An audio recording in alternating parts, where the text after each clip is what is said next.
साताऱ्यातील संगम माहुलीत 17व्या शतकातील मोडी लिपीतील पत्रे दस्तऐवज सापडल्याचा विनय कुंभारे यांनी दावा केला आहे. आज सातारा येथे झालेल्या पत्रकार परिषदेत त्यांनी या संदर्भातील मूळ मोडी लिपीतील कागदपत्रे माध्यमांसमोर दाखवलीत.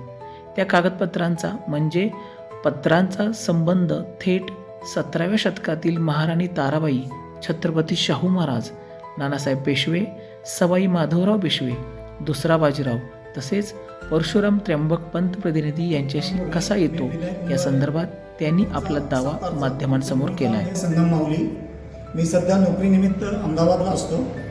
मी माझ्या आईवडिलांच्या घरात त्यांचं सगळं साहित्य सामान असंच होतं. ते सगळं शोधता शोधता काही कागदपत्रे सापडली. ती कागदपत्र मोडीमध्ये लिहिलेली होती. मला ते मोडीचं ज्ञान नाही आहे. मग आम्ही with the help of advocate Deshpande, की जे मोडीचे तज्ज्ञकार आहेत, त्यांच्याकडनं ट्रान्सलेट केली. त्यानंतर आम्हाला हे समजलं की ह्या प्रत्येक पत्रावरती छत्रपती शाहू महाराज, त्यानंतर वेगवेगळे पेशवे यांचे शिक्के पण आहेत. त्यानंतर शाहू महाराजांचं हस्तलिखित जाणीजे तज्ज्ञ म्हणून म्हणजे याला अनुरोध केलेला आहे. या लेटरला त्यांचं एक लेटर आहे.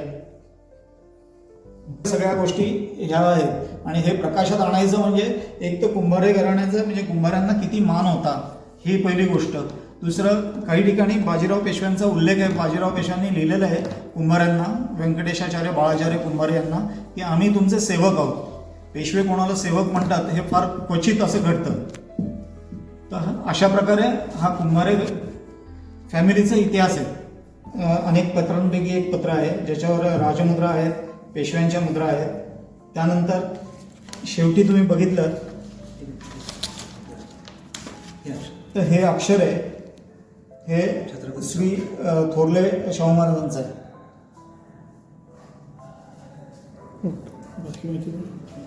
हे सगळे कागदपत्र मोडीत आहेत. ते भाषांतर केल्यानंतर कुंभारांना असे उद्देशित केलेले आहे की वेदशास्त्र संपन्न, म्हणजे ते खूप उच्च शिक्षित त्या काळातले असल्यासारखे होते. आणि त्याप्रमाणे काही प्रसंगानिमित्त त्यांना काही गोष्टी दान दिलेल्या आहेत. देवस्थानं दान दिली आहेत, जमिनी दान दिल्या आहेत, घर दान दिले आहे. बऱ्याच ठिकाणी वेगवेगळ्या ठिकाणी, जसं इथं कोडोली आहे, करंज आहे, त्यानंतर खेडमध्ये आहे, कराडमध्ये आहे, वेगवेगळे दान केल्याचे हे सगळे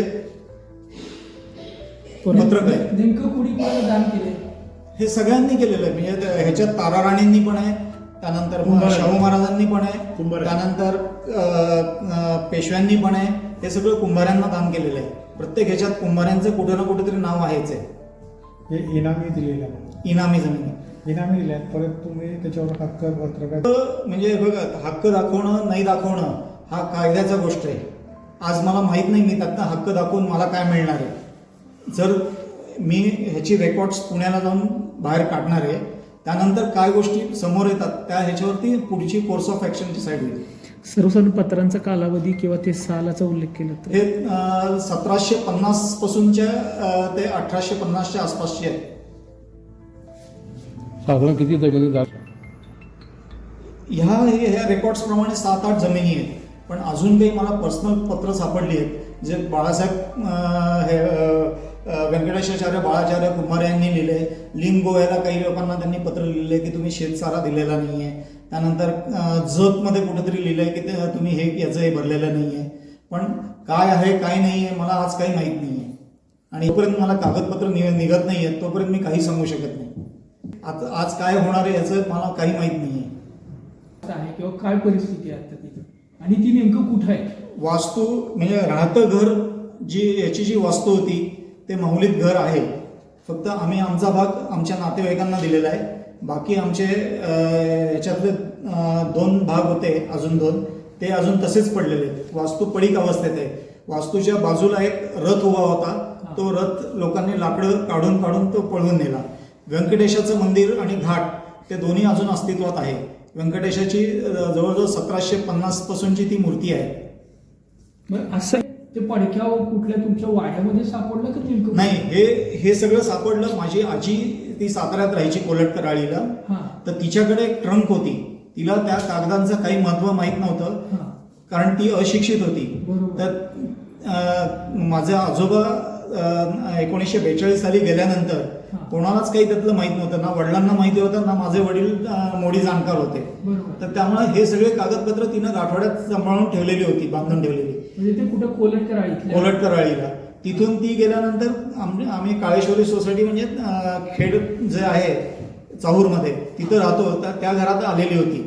मी कित्येक वेळा वडिलांनाही विचारलं की हे कागदपत्र लहानपणी मी बघितली होती, त्याचा अर्थ माहीत नव्हता, पण बक्षीस इनाम पत्रकं होती एवढं माहिती होतं. त्याचं काय झालं तर ते म्हणले की काय माहीत नाही, ते आपल्याला माऊलीचं काय मिळणार काय नाही माहीत नाही, त्यामुळे त्या गोष्टी सोडून दिल्या. ओके. मी कित्येक वेळा इव्हन माझे भाऊ दिलीप श्रोत्री आहेत, ते माझी आजी गेली तेव्हा ते त्यावेळेस उपस्थित होते तिथं. तर त्यांनाही मी विचारलं की अशी अशी कागदपत्र होती, तुम्हाला माहिती आहेत का कुठं होती ती? तर तेही म्हणले की मला माझ्या काही पाहणीत आलेली नाहीये. तर असंच घर शोधता शोधता, कारण माझे वडील 3 वर्षापूर्वी गेले, ते गेल्यानंतर इथं कोणीच आम्ही राहत नाही आता. तर ते घरातल्या वस्तू एक एक एक एक एक शोधायला म्हणून मी आता या मागच्या महिन्यात आलो होतो. ते शोधता शोधता हा गाठोडं मला सापडलं खेडच्या घरी. आणि ते सापडल्यानंतर मला त्यातलं ज्ञान काहीच नाही, कारण ते मोडीत होतं. मग मी माझे बंधू मावस भाऊ संदीप श्रोत्री, डॉक्टर संदीप श्रोत्री यांच्याशी मी शेअर केलं. तर तो म्हणला आहे ना आपल्याकडे मोडीत वाचणारे, हे सौरभ देशपांडे ॲडव्होकेट आहेत, त्यांचं नाव सुचवलं. मग त्यांना फोन केला, तर ते सुदैवानं दुसऱ्या दिवशी यायला तयार झाले. ते जर आले नसते आठवडाभर तर मी परत अहमदाबादला गेलो असतो, ह्या मॅटर तसाच दाबला गेला असता. की बाबा त्यावेळेचा हा तुमचा प्रांत होता माहुलीचा, तो औंधमध्ये यायचा, ते कशावरून म्हटलं तुम्ही? हे प्रत्येक ह्याच्यात लिहिलेलं आहे की संगम माऊली इज अंडर औंध संस्थान.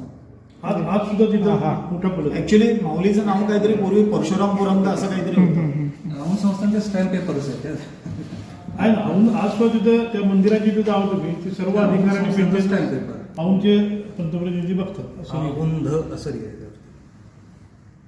गॅझेटियर वगैरे काय आहे?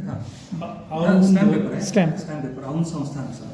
आणि संगम माऊली हे औंध संस्थानाच्या अंतर्गतच गाव होतं.